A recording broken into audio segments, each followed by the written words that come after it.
Uy, day, ano pinasiga-siga man na imong mata din ha ah? Unsa man gud na imong gikaon ba? Char, for today's video bitaw guys no, kay mag-try ta ani ilang pinaka-trending nga tanghulo. Unya wala man gid tay lingaw guys, sabog sa muko na totong banana nga. Nag-request ko ba, ay nagpakita ra gud ko god nga kanang ala nindot lagi ni siya i-try pero dungog ba guys.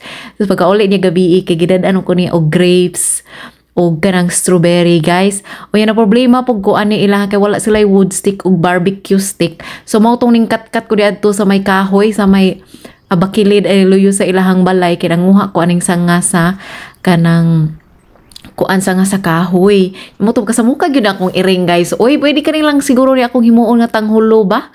Oy, kani dieng apple guys, nakuha rin ni namo siya for free kay kaning hospital ni nila diri. Naani sila ingo mukuha ka dito sa bag og for free. Unya nga ako nakuha gahapon kay one bag of onion og kanang isa ka bag nga kuan apple. So ato na ding sugdan guys, magpatuhog na din ta sa atong ay este magtuhog na ta guys kamo gyud no. So mao na ni siya guys, gituhog na ko ang strawberry og ang grapes niya.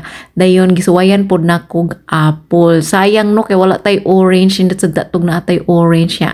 Maikog na ko ni afa magsigig request guys uy. So anyway, happy na ko guys aning strawberry og kaning green na grapes og kaning atong apple. So kung salay available guys kay gasto baya kay tanan labi nag sugar nagusik-usik gid kog sugar ana guys uy. So dayon human na jud ko og panuho guys no. So dayon ang atong isunod ang sugar. So nagbutang ko diag 2 cup of sugar og kaning kuan tubig gamay. Unya naka-decide ko guys nga ako lang siya i-microwave. Di kay kigapoy ko ukay-ukay sa stove. So for the kuan no maulaw to sa atong microwave no kay wala gyud siya trapo-trapo guys no. Char. After 1 million eternity later na human na gyud daw ng atong tinunaw nga sugar. So ato na siyang i-coated kay akong first nga himo ana guys. Nigahi akong sugar ya nagsige man kog tabi guys. So mao na nga nagkapila jud ko nagsigigit na balik-balik og kanang tunaw ng sugar first 2 minutes pag human gipun-an na po na hangtod nga na inana na siya guys gihiko ana ko siya og 3 minutes. So perfect na siya ang atong sugar pagkatunaw. Dayon ibutang dayon ni muna siya sa atong gi-prepare nga ice guys. Haron daw mugahi na siya. So sundan nato aning strawberry, grapes og apple. Ya lublob dayon sa atong mabugnaw nga lasang mabugnaw nga tubig. Unya ato dayon siyang tilawan guys. Uy, siga mo tong mata diha guys no.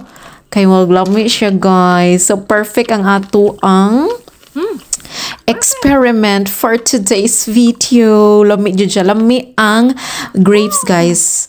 Compare sa honest review, compare sa strawberry. Pagkatamisa po sa strawberry. Lami man siya perfect crunchy pero di ko ganahan. Mas bet na ko ang green nga grapes. So maora to siya guys. Ang arang video for today. Unya manghipos na tan. So maora ni guys. Pag humaning mo vlog daghan kag hiposon guys. Ikaw nang taga video, ikaw nang taga hipos, ikaw nang taga hugas. So, ayun. God bless everyone. Thank you for watching. Love you all.